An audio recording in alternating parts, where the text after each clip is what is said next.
A testemunha ocular do crime o reconheceu sem sombra de dúvidas como autor do delito, como aquele que atirou contra a pastora. Inclusive chegou a descrever roupas que ele utilizava. A motivação está sendo investigada, mas segundo a delegada, o empresário teria ciúmes da amizade da pastora com a grávida. Era uma relação muito próxima e de muito companheirismo entre as duas. Eu não sei ao certo se seria apenas amizade ou algo mais.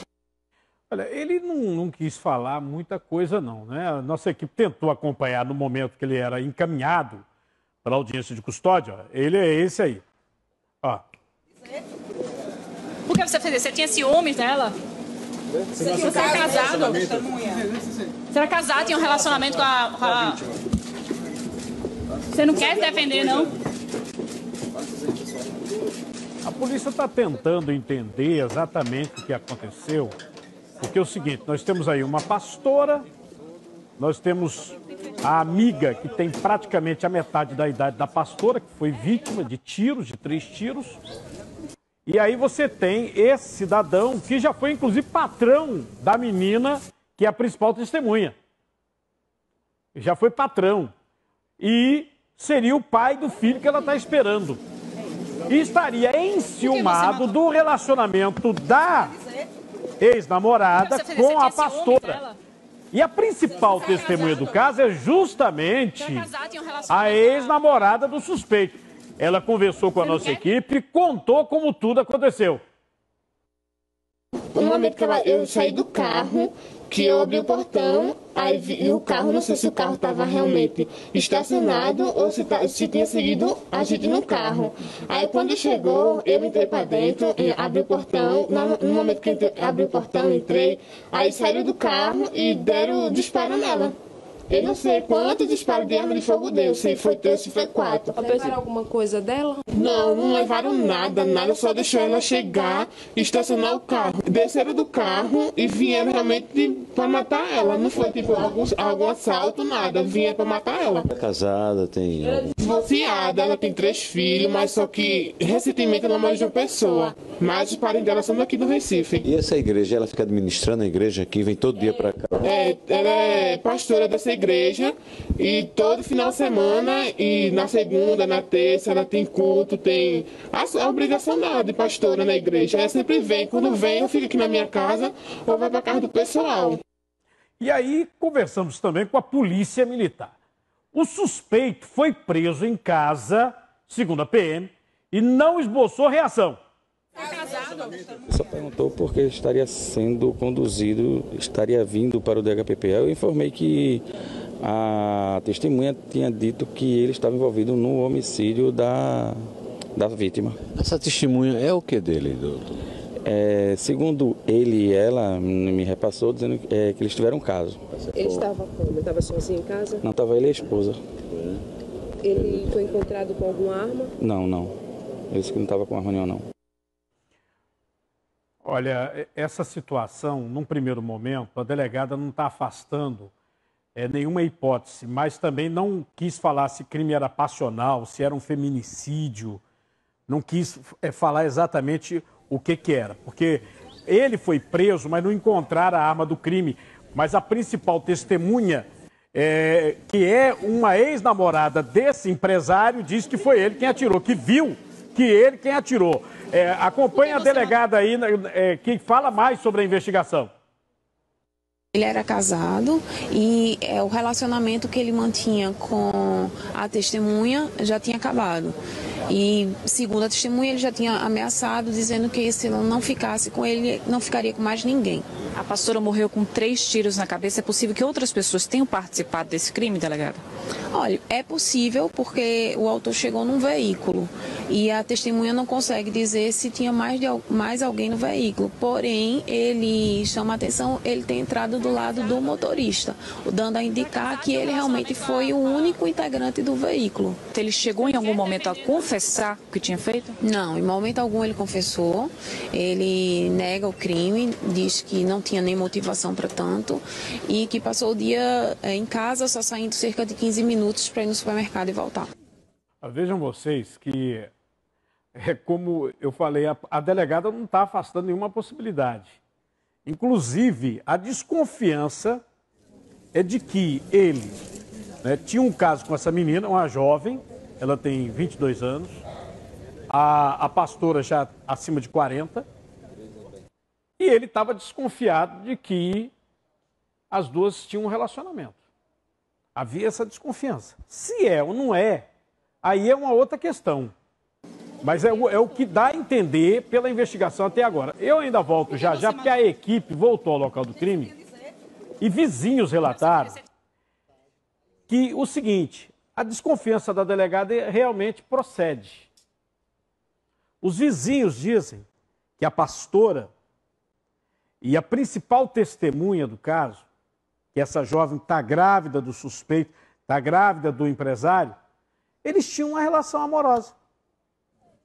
Tá? Os vizinhos é que dizem. Então, vocês viram aí o que a delegada disse. Ele vai direto na motorista. Ele não foi atrás da menina que ele tinha um caso, não. Ele foi direto na pastora. Ele queria matar a pastora. Ele estava com raiva da pastora. Porque teria um caso com a jovem com quem ele, inclusive, ia ter um filho. Ela está grávida de 3 meses. Olha, veja o trecho da vizinha, acompanhe comigo, lá já no local onde aconteceu.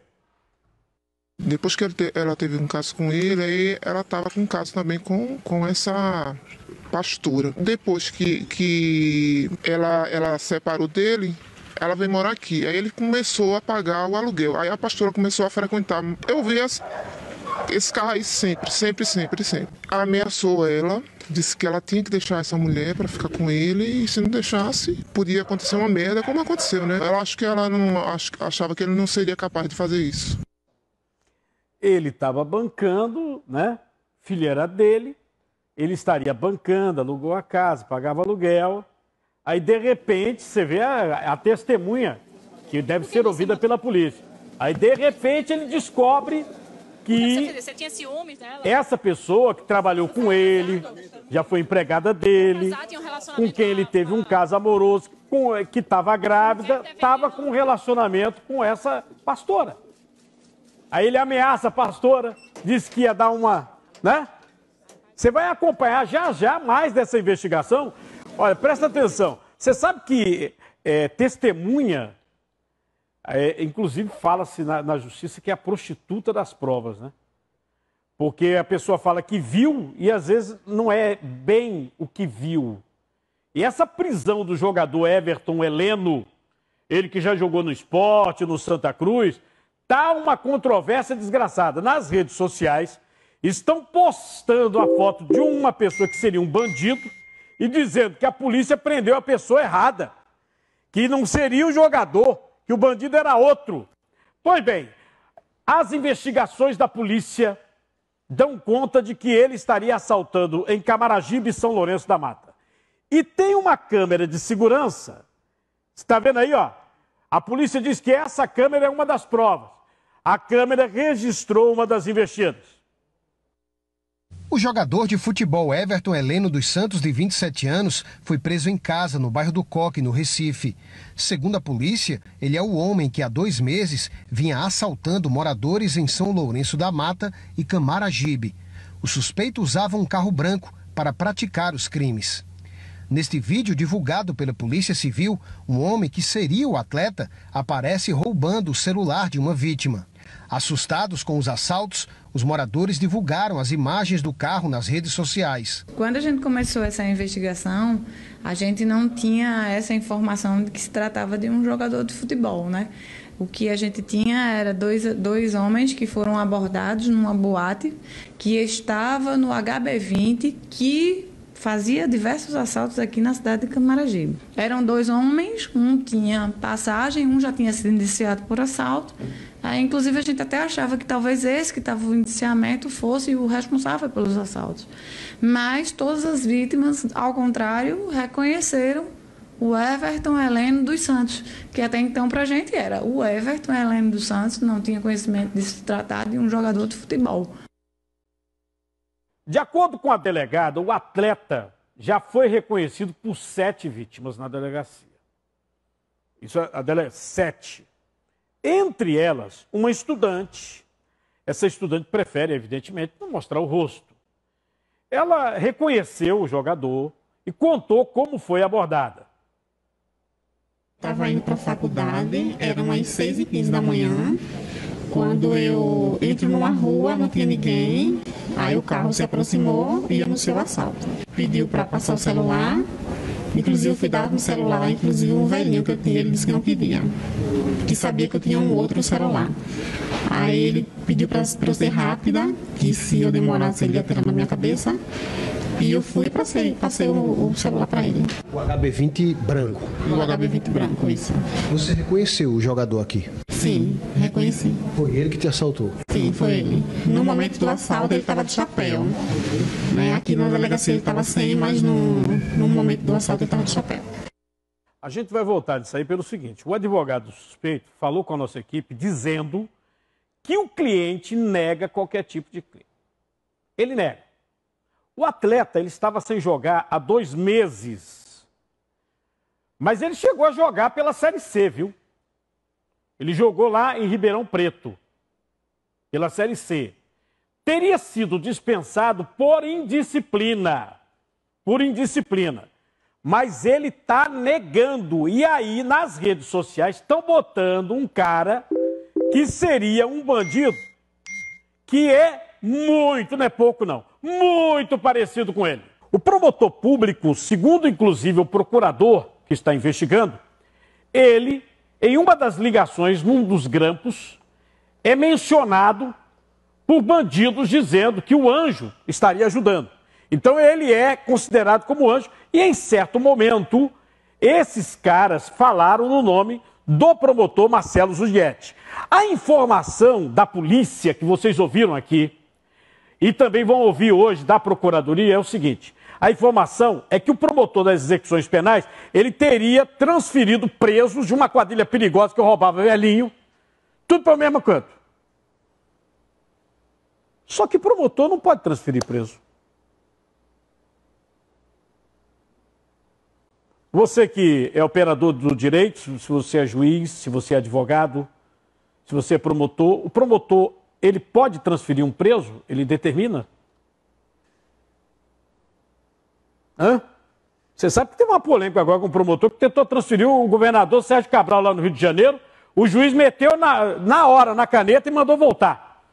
Então, daqui a pouco é uma situação, você vai ver, viu? Presta atenção que o secretário Pedro Eurico também conversou conosco, já eu vou trazer. Promotor não transfere preso. Ele pode opinar pela transferência. Mas ele não transfere. Isso é um problema sério, hein, gente? Olha o que eu estou dizendo, hein? Esse negócio vai começar a sair uma fumaça daqui a pouco. Você vai ver comigo. A polícia apresenta o balanço da operação para combater o comércio ilegal de fios de cobre na região metropolitana, hein? Olha, 75 pontos de revenda de material furtado e investigados. Nós vamos ao vivo agora. Suelen Braine, boa tarde para você, Suelen.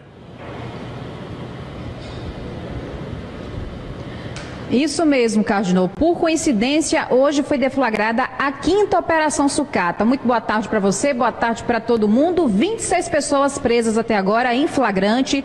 Na verdade, foram 84 locais de sucata também que foram visitados. Desses 84, a polícia interditou, fechou 16 porque não tem condições de funcionamento. Eu estou aqui com o delegado da operação, que é uma operação conjunta, na verdade, de vários órgãos, Antônio Guerra, que é da Delegacia de Antipirataria. Delegado, chamou a atenção o volume de coisas que vocês conseguiram recuperar durante essa operação, mais de 2 toneladas de fios de cobre, é isso mesmo? Muito boa tarde para o senhor. Boa tarde. Realmente a operação foi uma mega operação envolvendo vários órgãos e o que nos chamou a atenção foi justamente essa quantidade de material apreendido. Mais de 2 toneladas de materiais, entre fios de cobre, fio de fibra ótica, né, baterias. E aí vocês receberam a denúncia da Anatel, Cardinal. Inclusive a gente teve um representante da Anatel na coletiva que ele falou o seguinte: de 2017 para 2018 houve um aumento no número de registros de clientes reclamando de que não estavam conseguindo obter o serviço com sucesso, em torno de 50%. E foi aí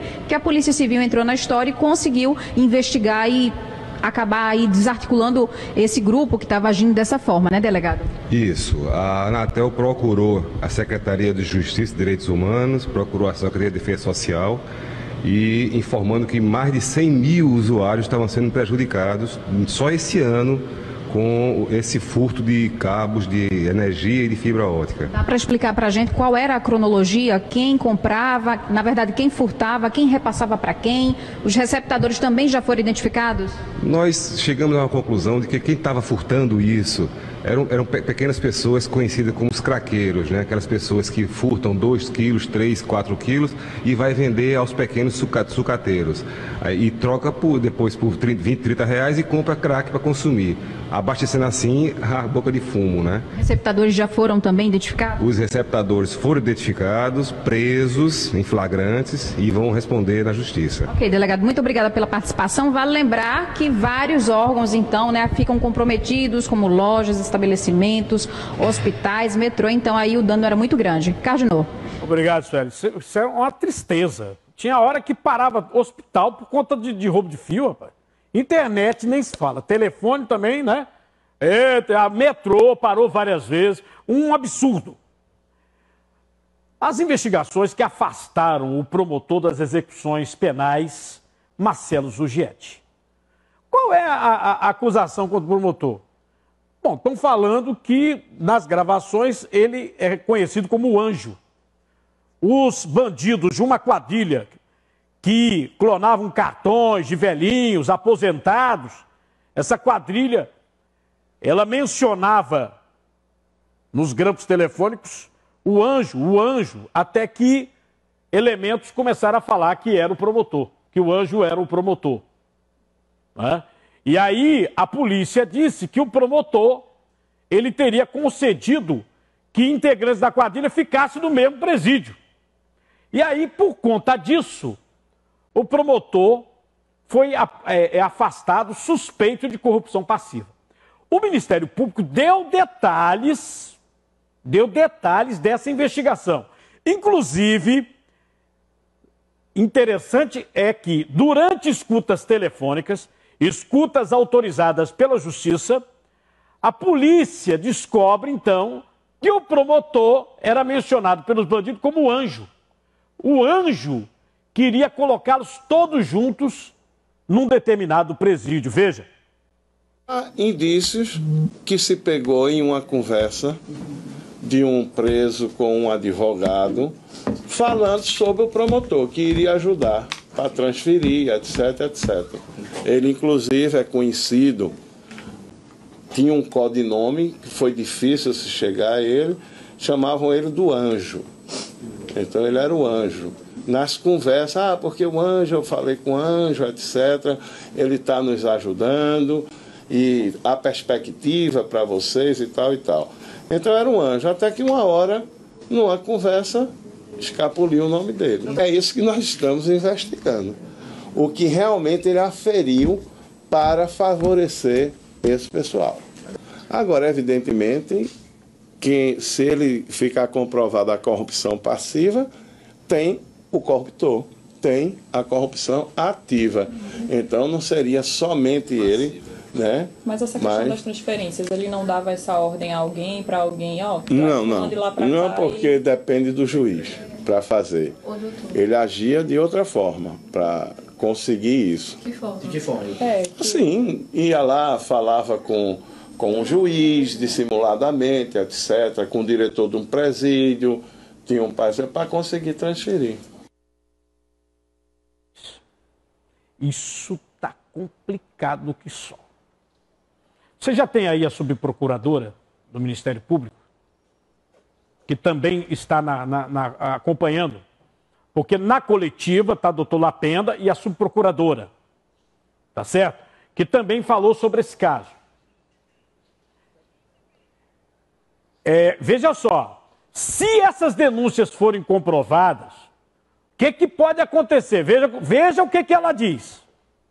Eu chamaria de indícios muito fortes, muito sérios.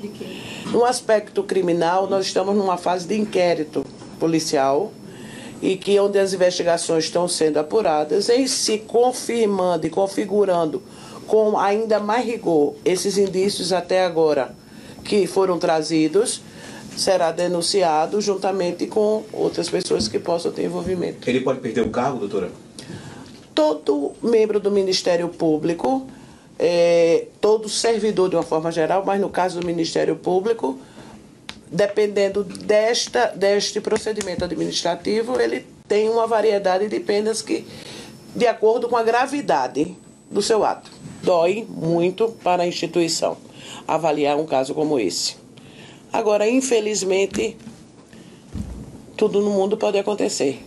O importante é que o Ministério Público, como todas as demais instituições responsáveis, atuem com firmeza e seriedade quando um fato como esse lhes é apresentado. Vejam vocês, alguém pode ter chamado o promotor de anjo, porque ele opinou que o preso deveria ficar num oásis com sombra e água fresca. Me desculpe fazer esse tipo de comparação, mas é para você entender, para o grande público entender. Chega uma reivindicação, o juiz recebe e manda para o promotor. Aí o promotor opina, dizendo, não, olha, bota fulano na sombra e água fresca. Ciclano, Beltrano, bababá. Mas quem decide é juiz. Quem decide não é promotor. É isso que está gerando uma controvérsia muito grande nas últimas horas. E eu vou nesse assunto, é claro que eu vou. Aí você pergunta, mas Cardinal, foi você que levantou isso? Não, não. Eu já eu vou trazer quem é que levantou isso. Gente, hoje de manhã, susto na BR-101 ali no Ibura, hein? Uma cabine de caminhão pegou fogo. Olha o incêndio, ó. De acordo com a Polícia Rodoviária Federal, a possível causa pode ter sido uma falha mecânica. Felizmente, o motorista conseguiu sair e não se feriu. O veículo, a cabine ficou totalmente destruída, você está vendo aí?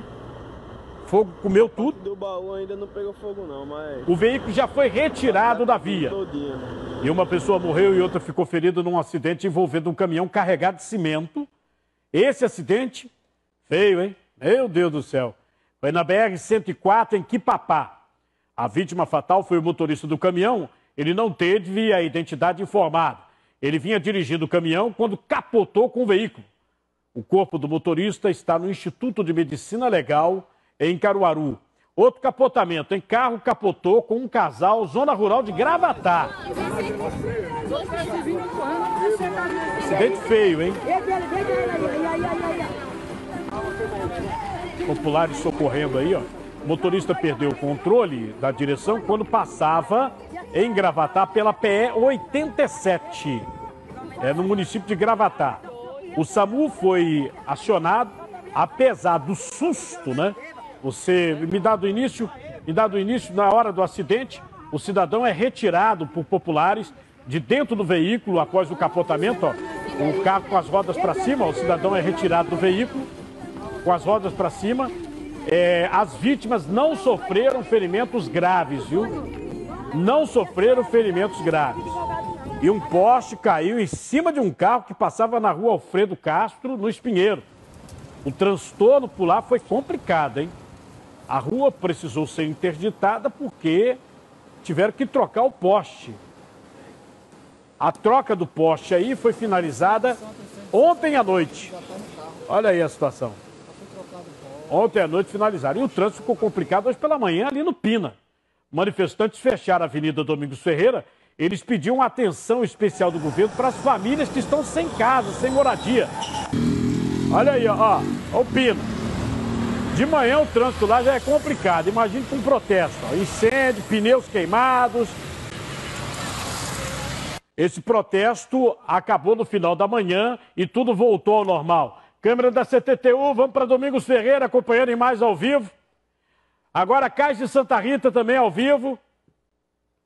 E um homem, gente, caiu de uma ponte em Paudalho, Zona da Mata. Ele estava brincando assim, equilibrando em cima do parapeito. Ele não é doido. Olha pai, o caguadinho que faia. Ó, caiu. Vai lá, tá pronto. Tá doido, hein? Ele caiu. Ele levou sorte que não caiu na pedra. Olha.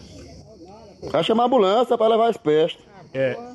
Você vê, ele caiu. Ele sobreviveu ao momento que ele caiu. Ó, tudo que não deve fazer. Ele não morreu, ele sobreviveu, tá certo? Mas ainda permanece em observação médica. Tá doido, hein? Muita sorte dele. O cidadão diz, olha, não caiu na pedra, que tem pedra lá embaixo. Baixinho. Deixa ele aí, mexe nele, ele quebrou alguma coisa aí, viu? E o rio passa ali quando tem água, viu? O rio passa lá embaixo também. Mas é muita sorte. Olha, há exatos 3 meses, você lembra do aumento da passagem do metrô? Aumentou de R$ 1,60 para R$ 3,00, estão lembrados, né? Reajuste de 87,5%. E justificaram pela garantia da melhoria do sistema, que os passageiros iriam ter mais conforto, né? As estações iriam melhorar. 3 meses depois, essas imagens foram registradas por nossa equipe de reportagem. E a estrutura continua pior, viu?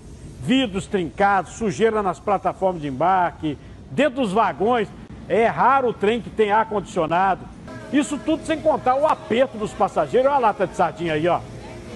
E hoje eu estou pesquisando aqui, ó. E aí, o que você acha?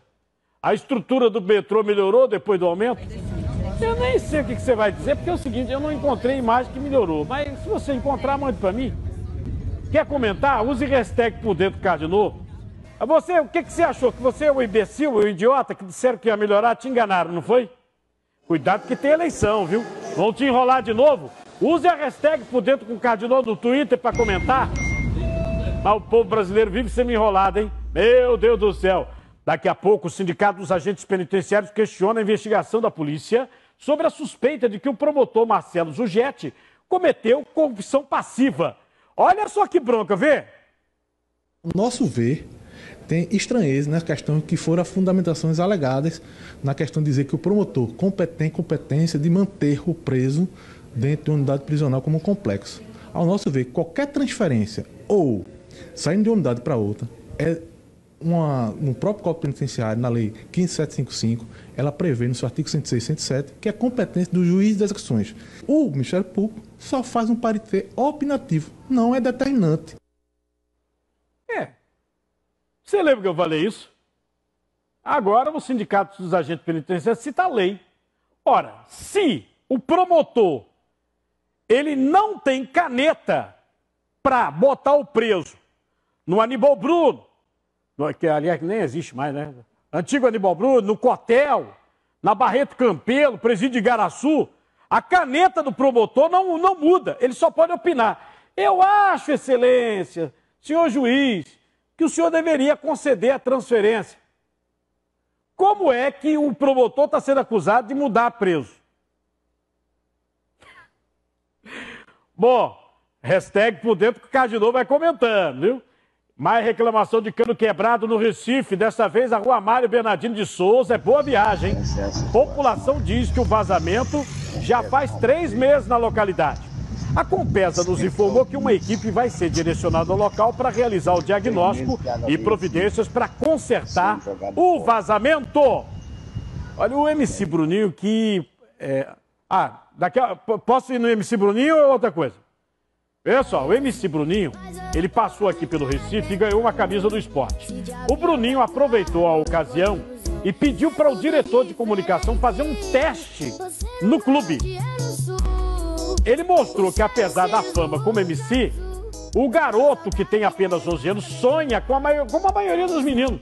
Ele, na realidade, quer ser jogador de futebol. E lembra que eu mostrei ele aqui com o Neymar, não? Que o ídolo dele é Neymar, né? Inclusive o Neymar cantou a música dele. Eita só! Essa camisa é bonita, né, rapaz? Essa camisa do Bruninho. Que camisa bonita essa do Bruninho, né? Ó! E um jogador que foi preso, acusado de assalto. Você lembra que eu disse que nas redes sociais estão botando que tem um cara que é bandido e é a cara do jogador, dizendo que confundiram? Eu vou ao vivo agora com o Emerson Pereira. Essa informação das redes sociais está dando um burucuçu aqui, viu? Olha, Emerson, boa tarde para você, viu?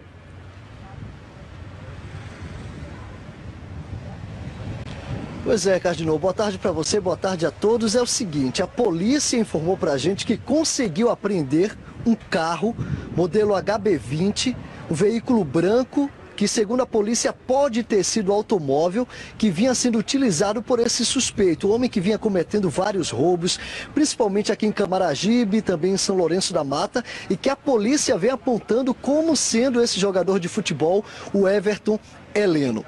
Ontem, 6 vítimas procuraram a delegacia, todas teriam reconhecido o jogador como sendo o autor desses crimes. Agora há pouco eu conversei com a delegada Euricélia Nogueira, que está à frente dessa investigação. Ela falou pra gente que hoje outras 2 possíveis vítimas também procuraram a delegacia e aí falaram que foram vítimas desse homem. Esse veículo HB20 foi encontrado no bairro da Mostardinha, no Recife. Estava, segundo a polícia, abandonado numa rua, local ali do bairro da Mostardinha. A polícia recuperou por volta das 10 da noite. O carro foi trazido aqui para a DP de Camaragibe. Amanhã deve passar por perícia. Agora há pouco estiveram aqui também na delegacia de Camaragibe os 2 advogados do jogador Everton Heleno. Eles conversaram com a gente rapidamente, falaram que vieram falar com a delegada Euricélia Nogueira, e daqui os advogados seguiram para o Cotel em Abreu e Lima para tentar também ter acesso ao jogador. Os advogados falaram para a gente que ainda não conseguiram ter acesso diretamente aos autos desse inquérito, porque é um inquérito, Cardinô, que segue em segredo de justiça, isso porque o jogador ele está preso temporariamente, uma prisão que vale por 5 dias, ou seja, vence na próxima sexta-feira. Agora, sobre isso que você estava falando, tem muita gente também repercutindo aqui em frente à delegacia. Tem alguns amigos dos jogadores, também familiares, que falam que o jogador Everton Heleno foi preso injustamente por engano.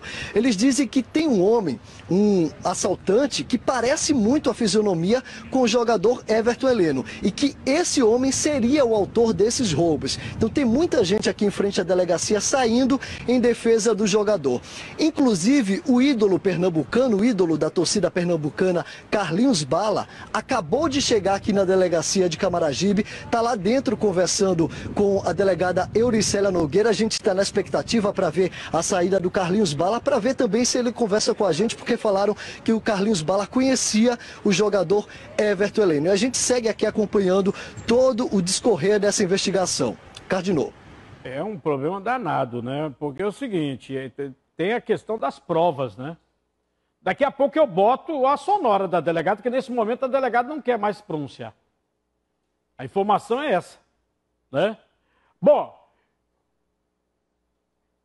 qualquer juiz sabe que testemunha não é a rainha das provas, né? Porque o olho humano, a mente humana falha muito, tá?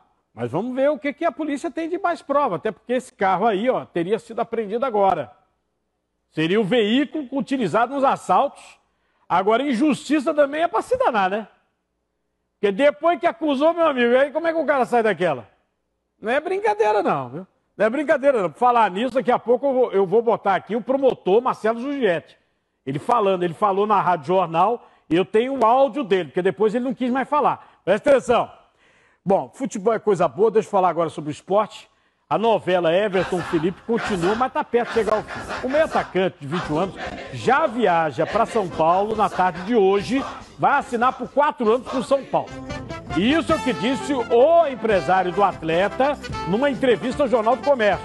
O esporte vai receber, no primeiro momento, 3 milhões de reais por 20% dos direitos econômicos do atleta. 3 milhões é muito dinheiro, não? Hein? Só dá para pagar uma folha, viu? Só dá para pagar uma folha. É só para pagar uma folha de pagamento do esporte. E os jogadores do Santa Cruz tiveram um dia intenso, cansativo, depois do empate com a equipe da Juazeirense lá na Bahia. E não foi por causa de treino não, viu? A equipe enfrentou uma maratona aérea, vê só. As expressões dos jogadores já diziam tudo. Viagem pra lá de cansativa, depois de um imprevisto com um passageiro que passou mal no avião na volta da delegação Coral. Resultado, o time que decolou de Petrolina teve que fazer uma parada de emergência em Salvador e, por isso, perdeu a conexão que estava prevista em São Paulo.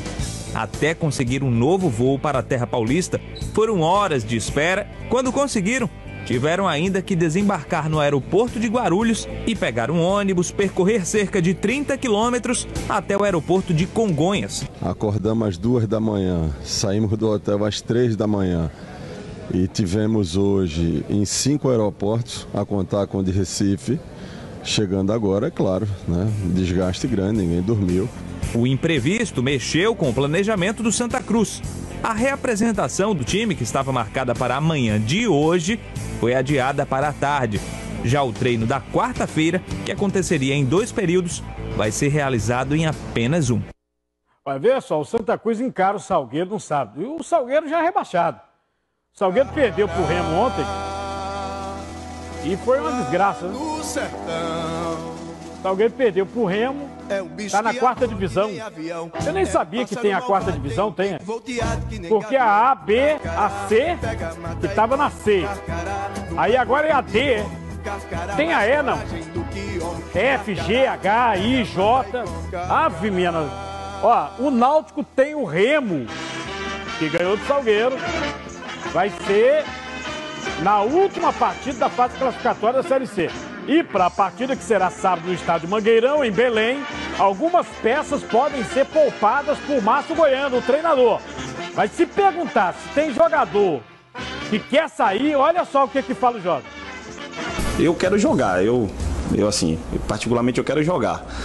Dar essa continuidade é bom pra gente, pra nós atletas é bom, mas também a gente entende, né? A gente entende que se poupar vai ser bom pro atleta, vai ser bom pro elenco. Deixa eu deixar claro para vocês que o caso do afastamento do promotor Marcelo Zugietti, vocês viram aquela coletiva toda, porque ele teria ligação com uma quadrilha, ganhou uma repercussão diferente, inclusive de defesa. O Sindicato dos Agentes Penitenciários diz que o promotor não tinha como mudar preso de presídio. Ele não tem esse poder. Você vai ver comigo já já. A pastora assassinada no IPSEP. A nossa equipe voltou no local e esclareceu muita coisa com a vizinhança. E até mesmo onde pode estar o motivo. Uma das moradoras afirmou que as 2 mulheres, inclusive que tem uma 42, né? E a outra 22. Seriam essas idades, né? Se não me falha aqui a memória. Que as 2 teriam um relacionamento amoroso. E que o empresário que foi apontado pela ex-namorada dele grávida como o autor do assassinato, o empresário já tinha ameaçado a pastora. Veja comigo. Pela manhã, o carro da vítima ainda permanecia no local. Dentro do veículo ficaram as marcas de sangue. Os vizinhos contaram que ouviram cerca de 3 disparos. Quando saíram, perceberam que a pastora já estava morta. Tava chovendo, eu cheguei e aí já estava cheio de gente aí. A menina gritando. Essa vizinha conta que a mulher que estava com a pastora no momento do crime morava nessa casa há poucos meses. O comentário na vizinhança era que as 2 tinham uma relação. Depois que ela teve um caso com ele, aí ela estava com um caso também com essa pastora. Depois que ela separou dele, ela veio morar aqui. Aí ele começou a pagar o aluguel. Aí a pastora começou a frequentar. Eu vi esse carro aí sempre. Ainda de acordo com a moradora, o suspeito do crime chegou a ameaçar a então companheira para que ela acabasse o relacionamento com a pastora. Ameaçou ela, disse que ela tinha que deixar essa mulher para ficar com ele e se não deixasse, podia acontecer uma merda como aconteceu, né? Ela acho que ela não achava que ele não seria capaz de fazer isso. Bom, nós vamos agora ao vivo nesse caso tão polêmico. A repórter Suelen Breiner, ela foi para o cemitério de Santo Amaro, porque vai ser o sepultamento. Como é que está a movimentação aí, hein, Suelen? A movimentação, Cajun, por enquanto, por aqui no cemitério de Santo Amaro, como você falou, é tranquila. Quem chegou agora há pouco foi o filho, um dos filhos dela, né? Ela deixou 3 filhos, 2 mulheres e um rapaz. Ele está em choque, ele não tem condições de conversar com a imprensa. Aqui o pessoal veio prestar as últimas homenagens. Agora a gente teve a informação que de 2 horas da tarde vem um ônibus em homenagem à pastora, né, Josefa Maria da Silva, de 43 anos. Ela, como liderava a igreja, né, ela era pastora e aí ela ajudava algumas comunidades comunidades, como por exemplo, uma comunidade de Boa Viagem e a comunidade Entre Apus. E aí o pessoal vem para cá prestar homenagem a ela a partir das 2 horas da tarde. A gente também tem a informação de que o sepultamento dela vai acontecer aqui em Santo Amaro também, às 4 da tarde. E aí o pessoal está começando a chegar, o filho dela está realmente em choque, né? O velório acontece ali, onde o Sidney está mostrando nessa capela, muita gente emocionada, muita gente chorando. Inclusive algumas pessoas falaram para a gente também essa teoria de que o suspeito do crime, o empresário José Luiz da Silva, de 37 anos, teria feito uma ameaça por telefone ontem. Só que a pastora não acreditou que ele de fato vinha a cumprir, né, essa promessa, que ele teria feito essa ameaça. Então a movimentação por aqui, por enquanto, é tranquila, mas a expectativa é que muita gente venha participar desse velório. Uma pessoa muito querida, inclusive a pastora, muito querida. E aí essas pessoas estão vindo para cá prestar as últimas homenagens. Tem até um parente aqui que não quer se identificar, eu vou chamar ele, que inclusive ele quer conversar, dar o depoimento dele, porque ele falou o seguinte: várias especulações estão sendo levantadas. Pode vir, amiga, a gente não vai identificar, pode ficar tranquilo. Várias especulações estão sendo levantadas com relação à pastora e ele gostaria de falar. O que é que você tem a dizer sobre isso? É porque estão falando aí que ela tinha um caso com a menina. Não, isso aí é mentira. Ela não tinha caso com menina nenhuma. A questão é o seguinte, que ela era uma pessoa muito prestativa e gostava muito de ajudar as pessoas. Entendeu? Então ela foi ajudar essa menina, que ela ia se embora para João Pessoa ontem à noite, que tava todo mundo esperando ela, a família tava esperando ela. E aí estão dizendo na mídia aí que ela tinha um caso. Mentira, ela não tinha um caso com ninguém. O mal dela é que ela gostava muito de ajudar a pessoa. E essa menina, como tava passando por essa dificuldade, que não tinha família, não tinha ninguém, e dizia a minha sogra que o rapaz estava ameaçando ela de morte, então a minha sogra tentou resolver ajudar ela. Aí agora estão dizendo que minha sogra é sapatão. Não tenho nada contra ninguém, mas isso aí é mentira. A gente só repassou, justificando para a família, o que a gente repassou em relação ao caso, que foi depoimento de vizinhas, inclusive a própria polícia disse que não descartava um relacionamento. Então fica aqui a justificativa do parente, que fez questão de dizer que não se trata de um relacionamento amoroso. Cardinô. Obrigado. É importante você ter feito esse esclarecimento, porque a vizinha contou que ele, quando foi lá ameaçar, e não foi ontem, foi outra vez, ele ameaçou a pastora. Ele queria que a pastora se afastasse da jovem que seria namorada dele, que ele pagava lá, tudo lá. Tá? Lembrando o nosso WhatsApp, porque, de repente, se alguém de uma família ou de outra quiser também fazer uma interpretação disso, nós estamos aqui à inteira disposição, tá? Até para avançar nessa investigação aí, que é complicada, viu? É complicado. O Maurílio dos Butrins de Olinda quer saber o que causa a vista cansada. Você já ouviu falar que quando a pessoa chega numa certa idade, principalmente ler de perto, não consegue mais, né? O que causa essa vista cansada? A oftalmologista Eveline Barros respondeu para ele por dentro. Oi, Maurílio. Veja, a vista cansada ela é relacionada muito à idade da gente. A gente, quando é mais novo, normalmente por volta antes dos 40 anos, o olho da gente é como se fosse uma máquina fotográfica. Então ele consegue focalizar de longe e dar um foco de perto. Isso é feito por um músculo. Esse músculo, por volta dos 40 anos, ele começa a cansar. Daí o nome vista cansada. Então a gente começa a perder essa capacidade de focar de perto. E isso vai evoluindo até chegar a um ponto que estabiliza. As investigações que afastaram o promotor Marcelo Zugietti da vara de execuções penais. Lembrando que o promotor Marcelo Zugietti, ele tem cerca de 30 anos no Ministério Público. Ele atua desde 1987. Né? O promotor enviou uma nota à imprensa afirmando que está à disposição da Corregedoria do Ministério Público e disse também que colocou o sigilo bancário, fiscal, à disposição da Justiça. Você abriu suas contas bancárias e a Receita. E ele disse que vai provar a sua inocência em relação às denúncias. Numa entrevista à Rádio Jornal, o promotor também se defendeu. É o primeiro áudio que nós temos do promotor. Veja comigo. Eu vou apresentar minha defesa. Estou muito tranquilo do que eu faço, do que eu fiz. E vou apresentar todas as provas possíveis e sem dúvida nenhuma, Deus vai nos proteger e eu vou sair disso. O presidente do Sindicato dos Agentes Penitenciários, ele disse para a gente que o promotor público não pode ter responsabilidade pelo que foi acusado pela Polícia Civil. Por quê? Porque o promotor ele não pode mudar preso de presídio. É isso que ele está dizendo e é polêmico. Veja. O nosso ver tem estranheza na questão que foram as fundamentações alegadas na questão de dizer que o promotor tem competência de manter o preso dentro de uma unidade prisional como um complexo. Ao nosso ver, qualquer transferência ou saindo de uma unidade para outra no próprio Código Penitenciário, na Lei 15755, ela prevê no seu artigo 106 e 107 que é competência do juiz das execuções.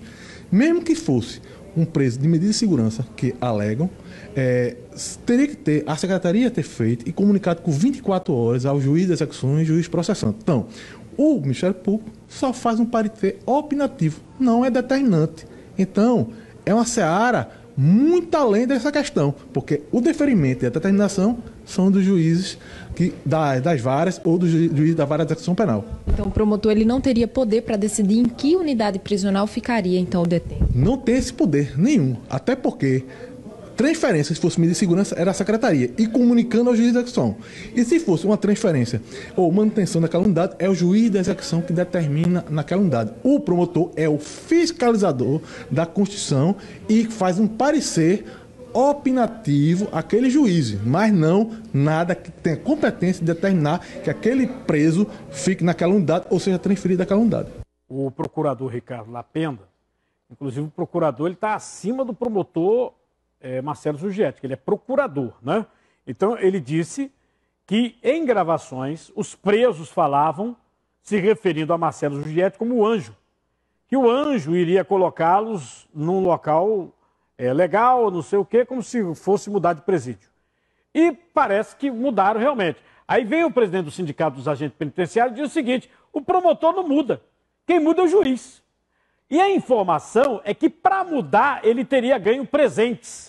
Só que esses presentes foram apreendidos, também não quiseram falar. Bom, se o preso deu um presente ao promotor, esse presente foi apreendido, apreenderam no apartamento dele lá no Espinheiro, o secretário de Justiça e Direitos Humanos, Pedro Eurico, foi questionado sobre essas investigações e informou que não iria se pronunciar. Veja só o que ele disse, vê. Não vou falar porque essa é uma ação sigilosa, está em segredo de justiça, e como está em segredo de justiça, não cabe a nossa interpretação, a nossa avaliação.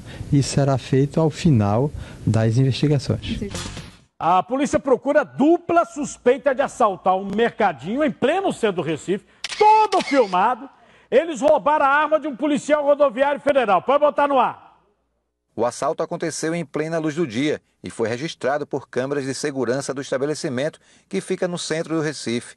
Os dois suspeitos entram armados e anunciam um assalto. Testemunhas contaram que a ação foi violenta e a dupla ameaçava o tempo todo. O policial rodoviário federal que estava no mercadinho teve a arma roubada. Em pouco tempo, os suspeitos levaram todo o apurado do dia e os pertences das vítimas. Segundo o presidente do sindicato, os bandidos chegaram a ameaçar, atirar no policial. Um dos elementos chegou a insinuar que a vítima lá era policial e que ia atirar nele por simples fato de ele ser policial, né? Então a gente vê essas ameaças acontecendo, uma espécie, vamos chamar assim, de policiacídio, né? Policiacídio, onde o policial é a vítima simplesmente pelo fato de ser policial. Isso foi até tipificado no Código Penal, né? Existe um agravante quando o crime é cometido contra policial, e isso não tem inibido a ação desses meliantes, né? Infelizmente. A prisão do jogador Everton Heleno. O advogado do jogador conversou com a nossa equipe e disse que vai tentar revogar a prisão, vê? Mesmo ele sendo assim acusado, sendo suspeito, né?